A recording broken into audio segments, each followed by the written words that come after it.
one. Good morning, good afternoon, good evening, everyone, and welcome to the Global Atheist News spin-off show. Now, this is unlike the news itself, which is intended to be dispassionate, impartial, just delivering the fact. This is where we get to express our views on the news. Okay, so today we have, as you can see, Dread Pirate Higgs from British Columbia. No hat, though. I'm disappointed in the absence of hats. No eye patch, no hook. Yes, no parrot. And we have Guy Otten from the environs of Manchester, Northern England. Manchester, UK, that is. Yeah, absolutely.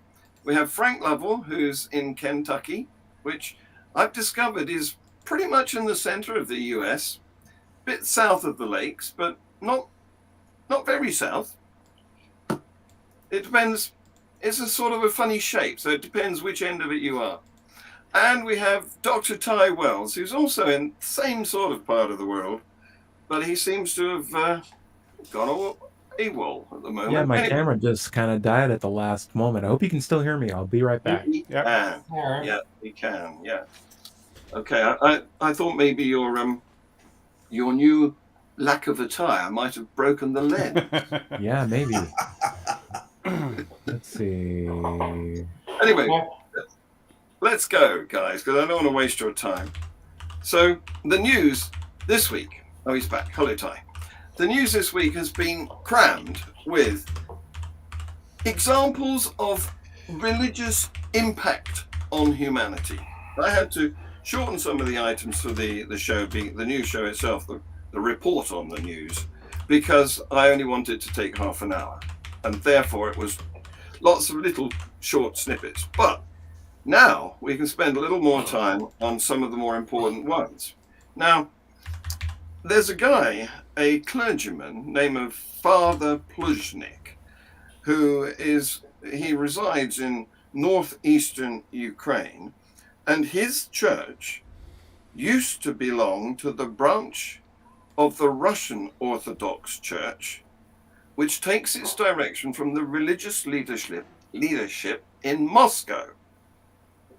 He's changed.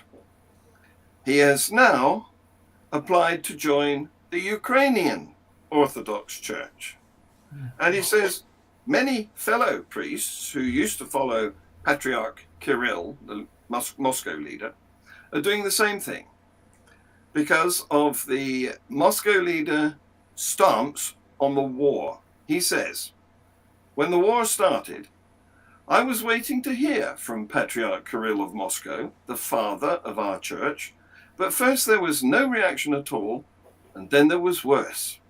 He says, Patriarch Kirill blessed the Russian army and gave his blessing to the war. I was in shock. What do you think of that? I was in shock too. Yeah. Well, I mean, this used to be common that religious leaders seem to approve the nation's war mongering, but I've noticed a reduction in that in recent years. Certainly, with in Britain's and I think American military activity, we haven't noticed it. We've seen religious leaders actually quite critical of military expeditions and war. So it is a bit of a. I think it's sad. It's sad that this man has made that statement, and it demonstrates the shallowness of religious faith. Yes, they're only moral if it agrees with their nationalism. Mm-hmm. Yeah. And it also it's just another demonstration of the of the vacuity of religious blessings in the first place, because the other side is doing the very same thing to the very same God. Yep. It really it's almost a meaningless gesture outside of its political one. What are they getting paid for? Yeah. Yeah. Guys, Are they in you offices all day? Sorry for interrupting. Go for it. you guys in America, in the southernish part of America, when it was the Civil War, was God on both sides then? Yes, I mean documented. So Both both in sides. the declarations of war by the states Yeah. on both Yes. sides Yeah. was appeals to the moral high ground where they would tie in, tie us to God and slavery Mhm. at the same times in the same sentence. It's very interesting. Yeah. So Well, I think in the First World War, the God was on both sides. Mm. yeah. Probably in the Second World War as well. God Yeah. loves to hedge his bets. What can he say? What can he say? That doesn't really resonate with his alleged moral superiority, does Well, it? that's how you make sure you're always on the side of the people who write the history books, right? Right. Yes. Yes. Anyway, you remember the Moskva, the missile-armed flagship of the Black Sea Fleet, the Russian warship that was sunk last week. Well, we now discover that on board it had a piece of the true cross. Oh, This- yes, right. Okay, now it's coming back to me. Yes. This Christian relic, presumably as some sort of symbol of, I don't know. A good luck hope. charm. Yeah, But it didn't save the ship, did it? no. Anyway, this was given to that ship. It was installed in that ship in 2020, and presumably it's now at the bottom of the Black Sea. Yeah. Not enough of that has been made in the news. Really, No. I think that needs to be featured. I'm Yeah. going to do my best to feature some of that. There you go. Great. Thanks, Well, Frank. I think you have to bear in mind that there are enough pieces of the true cross to build several houses. Huh. That's funny. Maybe enough This to is build Noah's Ark. True is written in quotes in this. There's probably enough to build Noah's Ark. Probably, yeah. Well, that's already been built, so Anyway, moving on. It reminds me that back in the 80s, when British women especially were demonstrating against American cruise missiles at Greenham Common. Yeah. My wife was doing it at the time. She came back one weekend with back to Manchester where we were living. She went down especially to demonstrate. She Yeah. came back with a piece of the true fence. Nice. And that, do you know, I'm much more likely to believe that relic was actually a piece of the fence. It certainly was. just making one last point on this, I feel like it's the sort of thing where even if it was what it's claimed to be, that's probably the last thing Jesus wants to see when he comes back, right? It's like, hey, I'm back. What's that? What's that? Oh, you won't believe where I got this. Yeah. I don't want to see those. I hate those. I hate crosses, guys. Wow, messaging all messed up, guys. Yes, I mean, it is pretty bizarre to have a symbol of torture as the sort of icon of your religion. I mean, it's obscene, actually. If It you could is. go back in time and meet JFK, you wouldn't show him a bullet, right? Like, Right. It's No, the same no. thing. There is a moral lesson, though. Or I don't know about moral lesson, but there's a lesson in this warship sinking with a piece of the cross. If anybody graces you with a piece of the cross, as soon as they're not looking, get rid of that thing. Yes. You don't want to keep that on you. Yeah, it's not good luck, is it? Yeah, It's like it's gotta like a be- rabbit's foot. The rabbit's foot of religion. It's the most awkward setting for an elevator conversation because you meet Jesus, you're like, hey, guess what this thing is? It's the thing that you died on. Isn't that awesome? And Jesus is like, I hate fans. If you want the elevator to yourself, bring that out and show everybody and mention them. Pretty soon you'll be alone. And a rabbit's foot wasn't good luck for a rabbit, was No, it? it certainly wasn't. Where's my atheist at? That's what Jesus is thinking. Yeah. What I'm wondering, though, is if Jesus had actually been hanged rather than crucified, would the Christians all be going around with a little noose around them? Right. I was thinking guillotined. Get a little bit more metal with it. And then, then you'd have the falling blade or something. But yeah, It's an easy thing to make. Yeah. It's just a tea. Yeah. Even a carpenter can make that. Moving on to Afghan, which, doesn't like to stay out of the news, the religious news, for long. There were, very sadly, 2 bomb blasts at a boys' school in the capital, Kabul, that killed at least 6 people and wounded more than 20. Now, so far, there's been no immediate claim of responsibility, but Islamic State militants have attacked that area in the past. So what we've got to realize here is that the Taliban, one Muslim fundamentalist group, and the Islamic State, another fundamentalist Muslim Islamic group, don't actually like each other much. This is Muslim on Muslim violence. Yeah. Well, wait a minute. This school was actually a Shia school, wasn't it? Yeah. And I think that's the key here. That That the the Islamic Sunnis are State- after the Shias? That's right. It's a Sunni stroke Shia. Well, the Shias in Afghanistan and the Hazara community is a minority community who are mostly Shia, have been persecuted for a long time by the Sunni majority. And now they're being. This is just a continuation of that. That's how I read it. Mm. Yeah. So there's no love lost between those different sects of the same religion. That's No, right. clearly. Yeah. Yeah. Yeah. It's like Catholic and Protestant in Northern Ireland, sort of stuff. Yeah.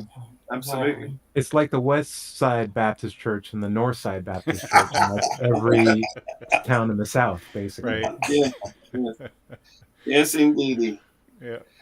So you may remember some years ago now, just 2 or 3 years back, there was a group of horrible jihadists that were nicknamed the Beatles because they had British accent. And I can imagine that Sir Paul McCartney is not happy with that description. But one of them has survived. The others got shot or variously destroyed. But one of them, who's called El Shafi El Sheikh, has been arrested. He's now in the States. And he's been in a trial has been conducted because of his involvement in this notorious Islamic State terror cell. You may remember seeing some really horrifying videos where these guys were bragging at how they killed various members of various Americans and British people, that they had held hostages. So this one, the remaining one, has had a trial. He was found guilty of lethal hostage taking and conspiracy to commit murder, and we're waiting to hear about his sentence. Yeah, I mean, he's notorious in Manchester because an aid worker based in Manchester was one of the ones that was killed by him, apparently. Was that David Haynes or Alan Henning? Alan Henning, I think his name was. Yeah. Yeah. Mm. Yeah. No, it's Really a sad state, and whatever the sentence is, of course, pales in comparison to the destruction and the terror, right? Yeah. Really nasty piece of work. Yeah. He deserves whatever's coming. Meanwhile, another country which likes to have an ongoing religious dispute is Israel, of course. Oh, okay. and being a concurrence between Ramadan, Easter, and the Jewish religious festival, whose name escapes me. They all Passover. That's the one. Yeah, they've all happened more or less at the same time this year because they have different calendars and sometimes they go in and out of phase. But this year they've all been in the same week.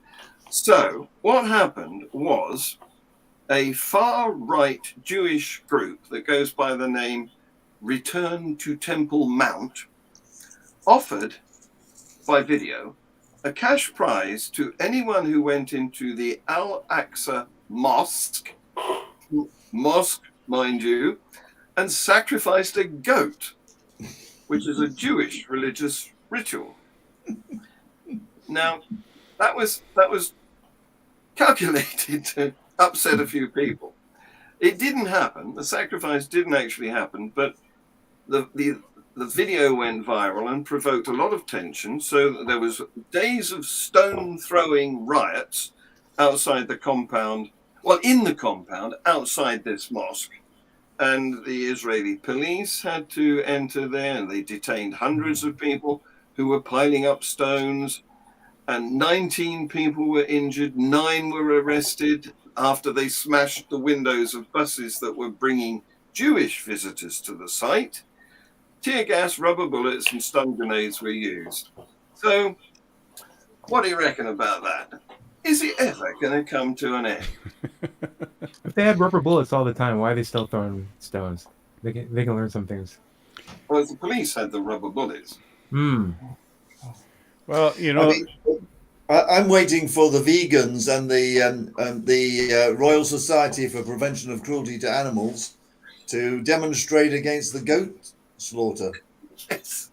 Well, it didn't happen. The goat still lives. No, that's good. Well, news. maybe they could have a plant-based goat. Yes. But I mean, I think that there is an ongoing problem with the Israel and Palestine issue, and it's very sad. And I mean, I sympathise with Palestinians who feel that they are being occupied by a foreign power and having their land stolen from them, and they're being ethnically cleansed. Yeah. I think this is not really on. I mean, people accuse the West of colonialism and imperialism. Well, there it is happening. Mm-hmm. Yeah. Classically, that well, what's the difference between Israel doing that and Putin trying to snatch Ukraine? Yeah. Yeah, not much, is there? And No. yet, the difference in attention is pretty stark, right? Yep. It's like they're getting a pass on this stuff, whereas Putin in Ukraine and all that is, front and center. Yeah. Exactly. It would be interesting because on our earlier show, the Free Thought show, I had mentioned that an Ipsos Reid poll in Canada was showing a pretty stark increase in irreligiosity. Mm-hmm. And so, it would be interesting to see what the state of that state of affairs and religiosity or irreligiosity in Israel is, or in Palestine, because maybe the answer to your question, will it ever end? It may be there's just not enough people picking up weapons on behalf of their religious beliefs and throwing it up, killing each other over it. Maybe it'll just come to a time where people just get tired of believing in that silly stuff and find some other thing to fight about. Yeah. What's for dinner? What's for dinner? Yeah. You can fight about real things, but there's no point fighting about religion. Exactly. But the trouble is, within that about a square mile of the Near East, they all think they own it. The head of Hamas warned that Al-Aqsa, the mosque, is ours and ours alone. And of course, just down the road, the Jews are saying the same thing to the Wailing Wall, which is part of this area. Yeah. What I like about the Al-Aqsa Mosque is that there's an inscription inside that was actually about Jesus Christ, but has been understood to be about Allah and Muhammad. And there's some fascinating books written about this.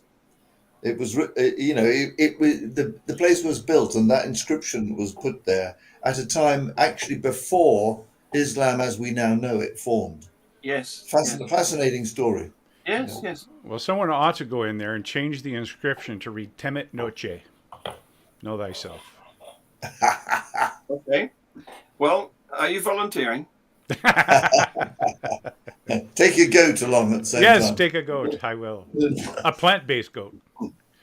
Now, you may remember a few years ago also, there was a horrendous event, a killing, mass killing in Paris at the, what is it called, the Bataclan theatre, where people were attending a performance of some rock band, some French rock band or other, and an Islamic State cell targeted Paris. They didn't only hit the Bataclan; there were other drinking and eating venues in the city that were shot up as well. But we have Salah Abdeslam, who is a surviving member of that Islamic State cell that did the shoot up.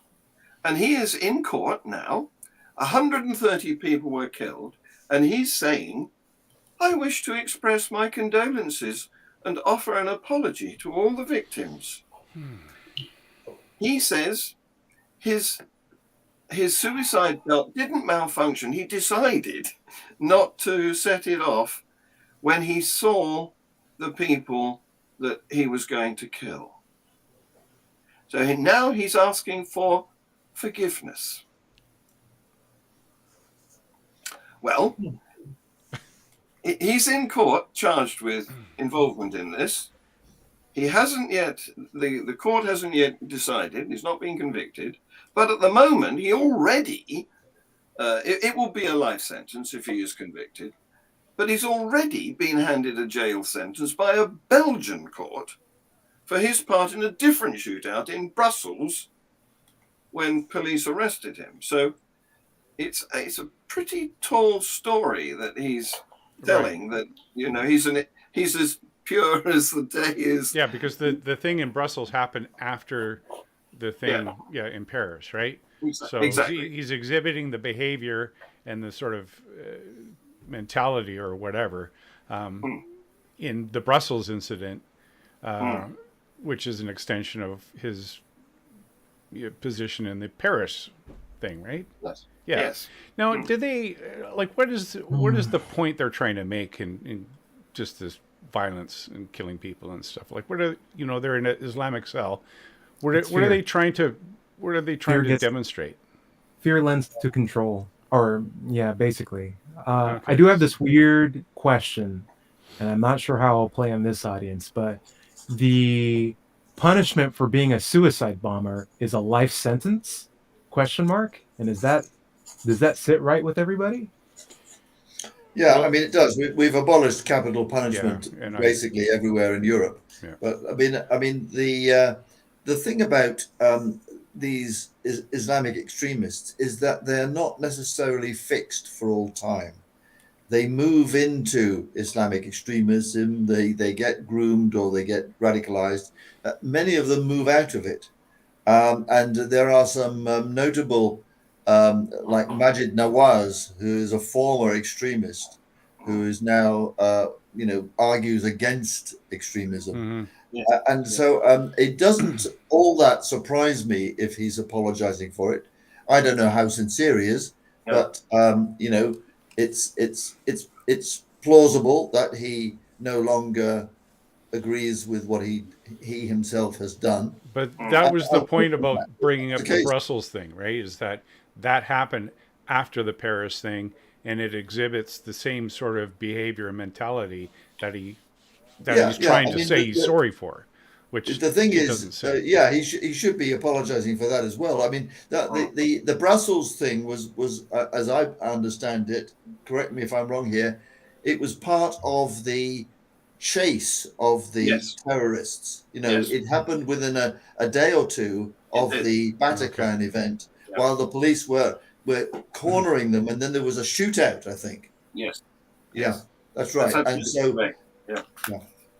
So what we're saying is that his contrition has come about quite recently when he realized what his prospects were. Well, sure. If he was that sorry for Paris, he would have just turned himself over instead of having a shootout.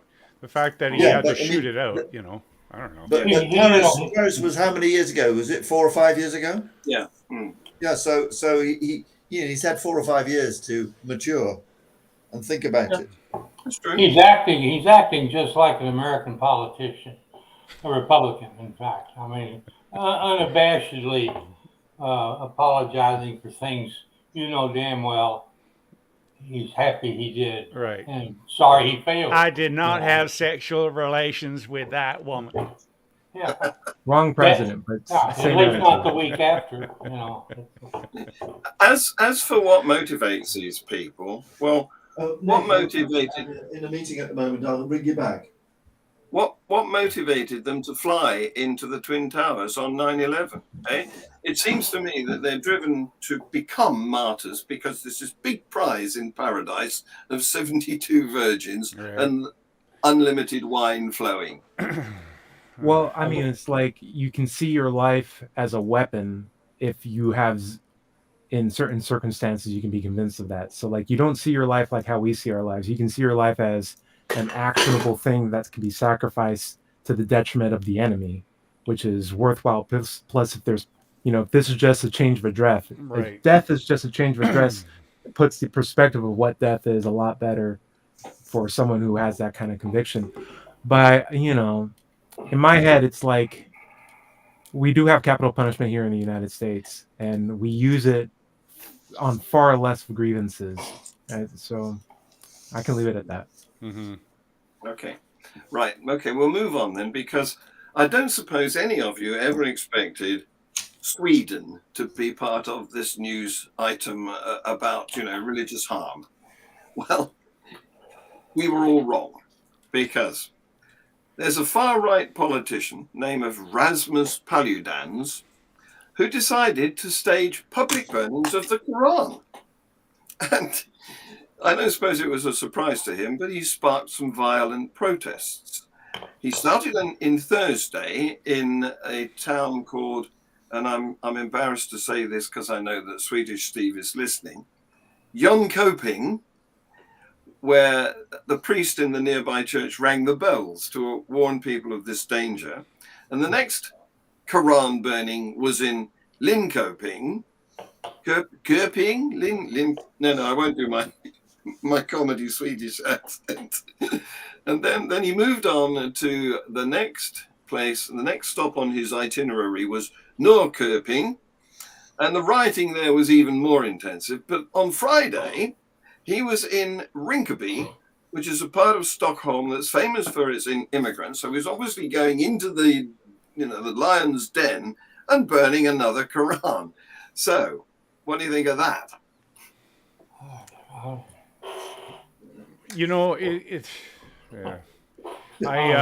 As a pastafarian, just trying to get my driver's license while wearing my tricorn hat and my holy tricorn hat, they see that as blasphemous. You know what I mean? So, these, it's just mind-boggling how easily triggered people of apparent conviction are, or can be, it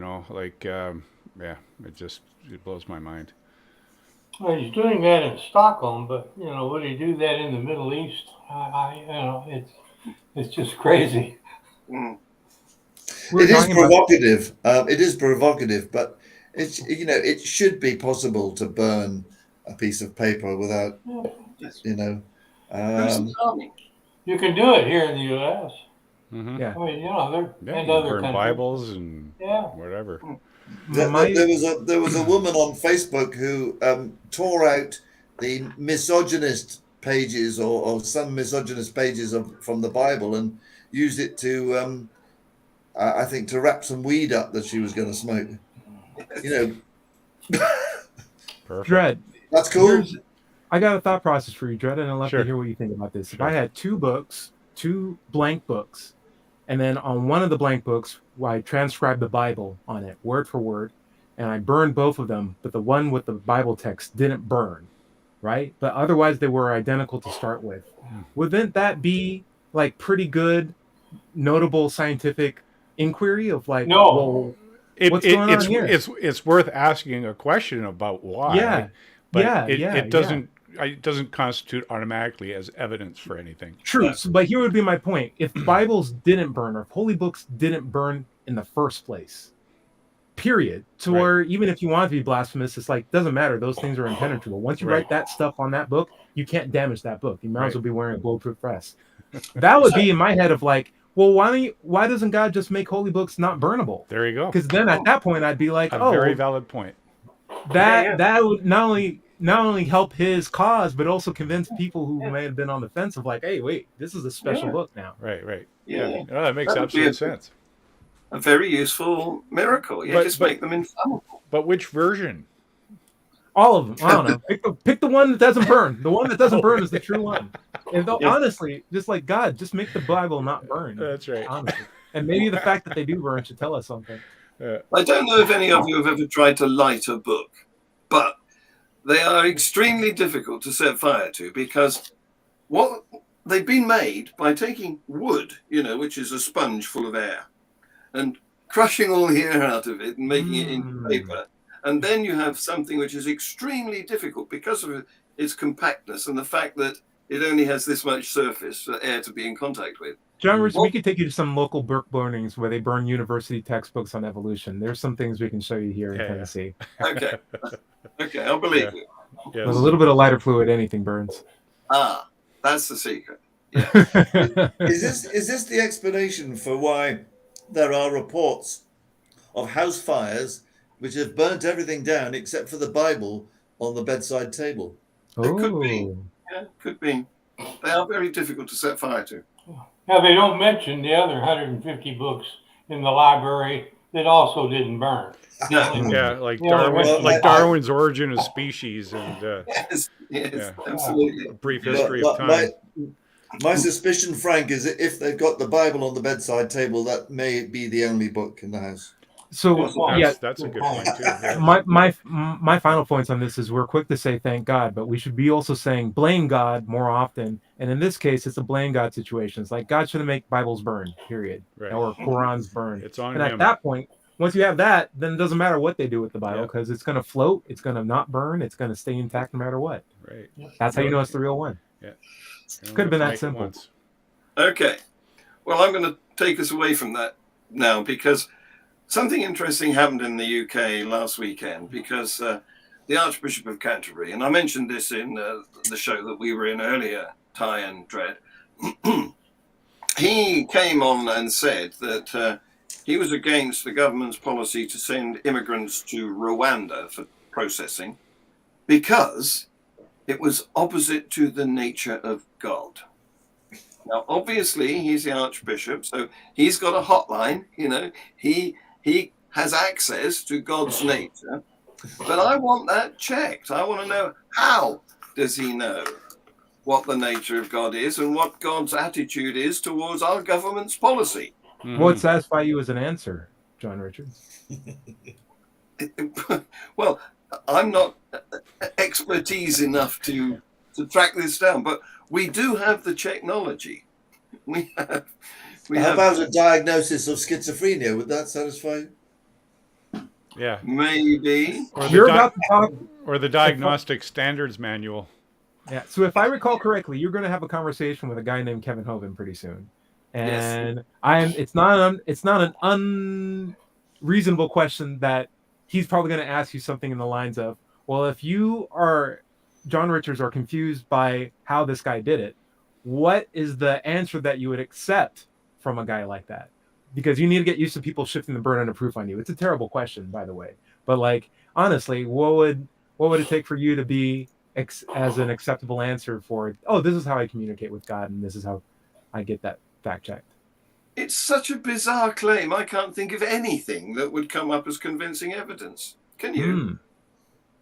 Well, like I say, something, anything that might come up, you could just check it against the Psychiatric Diagnostic Standards Manual, and it would, by definition, be delusion, right? Yes, right. And that's exactly what we're trying to do, because here in the UK we have fullfact.org, and their remit is to check claims, mostly made by politicians and businesses trying to sell you something under false pretenses, but they also take a look at religious claims too. So we're swamping their inbox to try and get them to check the claims of the Archbishop of Canterbury that he knows the mind of God.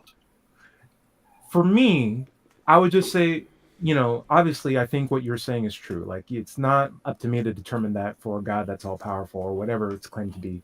But at a minimum, I would love for it to be a testable process that's also falsifiable. Mm-hmm. And if it's neither of those things, then it's in the same basket of things that are equivalent to lies, delusions, hallucinations. And if we can't get something that's testable or even falsifiable, sometimes you can't even get both. Right. It's not a high standard of methodology that you're using. And why subscribe to anything less when we're dealing with God, right? Yeah. Especially when we know yes. things like a devil exists, right? Yeah. If you're trying to find a reliable way to truth, just speaking off the top of your head isn't the way to do it. If you have no standard of evidence, forget it. Well, it's like is testable and falsifiable. That's it. Well, it's like Christopher's Hitchens, the Hitchens razor. That which can be asserted without evidence can also be dismissed without evidence. Right.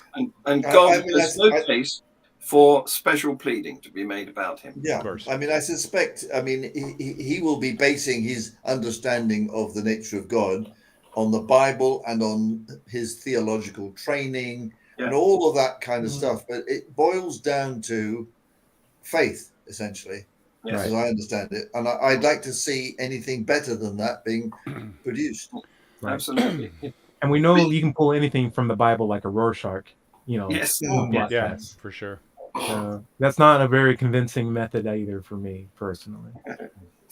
Speaking of faith, we have another faith leader, Pope Francis, who, of course, he gets an outing at Easter time as well. And in his speech, he decided that even the priests are vulnerable to falling under the spell of idols, which replace their faith in God. But you wouldn't believe what he considers to be idolatry. There's pragmatism, because that focuses on statistics and numbers that can depersonalize every discussion and appeal to the majority as a definitive criterion for discernment. He doesn't like that. The rest of us think that's empiricism, but it's not good enough. He also, it is, isn't it? he also thinks that another idol is functionalism, because that focuses on efficiency. That's pragmatism. But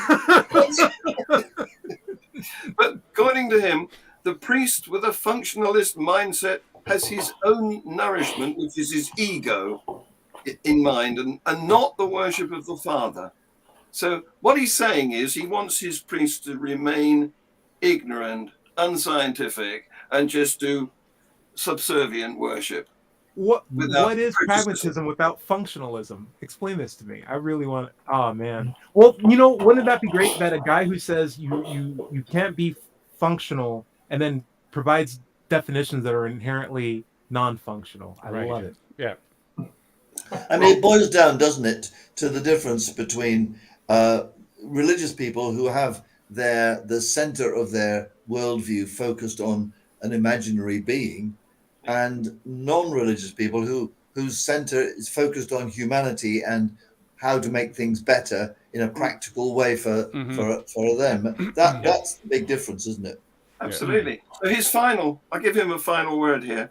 Pragmatism and functionalism lead priests to replace hope with empirical results, the Pope said. Oh, my.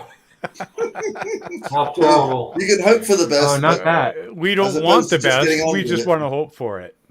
That makes sense. Yeah. Don't give us the best. We just want to hope for it. And that should be a quality of who they hire. If that's a hiring methodology too. That's a terrible. He hasn't quite finished. Oh, no. Oh, goodness. He says, more. That makes clergy members focus on vainglory and power instead of their faith and flock. So there you go. There you go.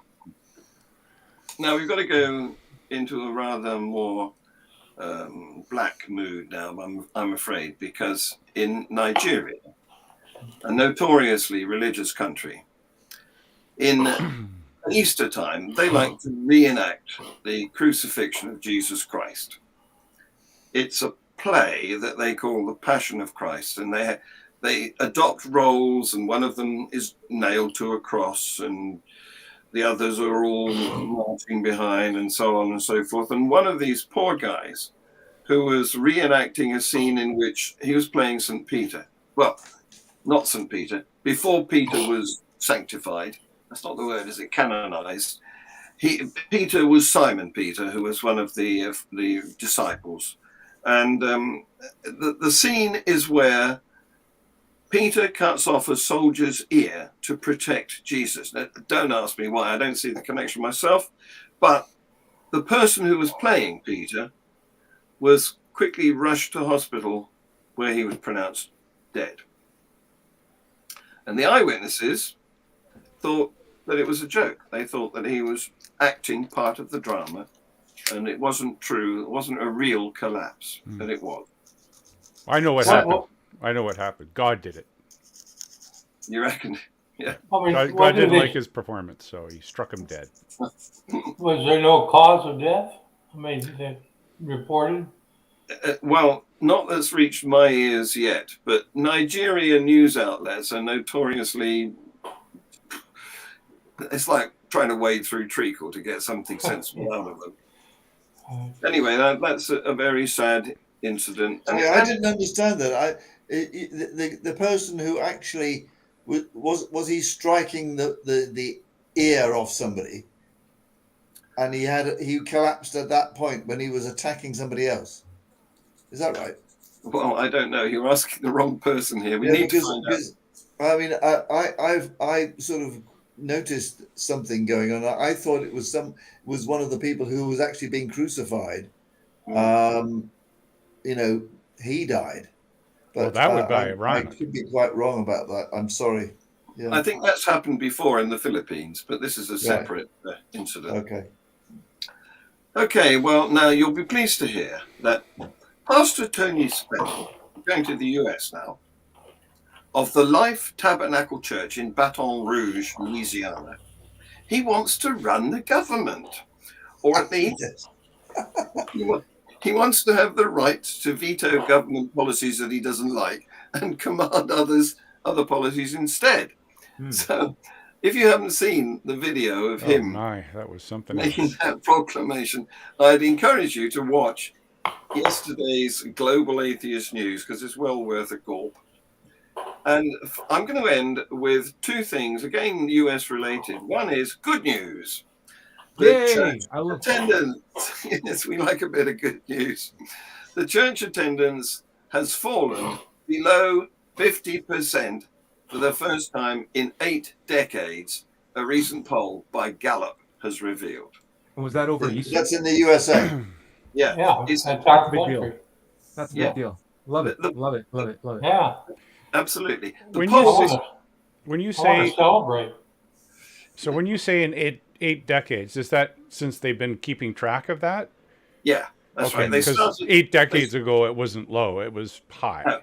Gallup, the polling organization, began in the 1930s, and so they've had 8 decades of recording similar polls. Where they ask the same questions every year or every decade, and this one was conducted in 2020, and we've just got the results. They processed the results and released them, and it says that just 47% of US citizens state they belong to a church, synagogue, or mosque.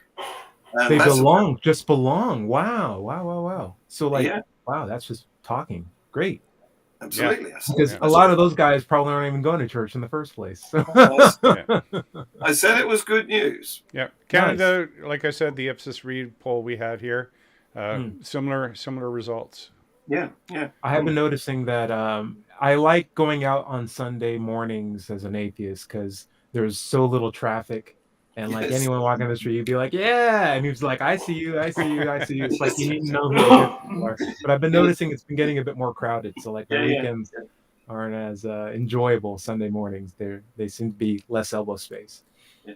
So I know many of us haven't been flying lately because of COVID and lockdown and so on.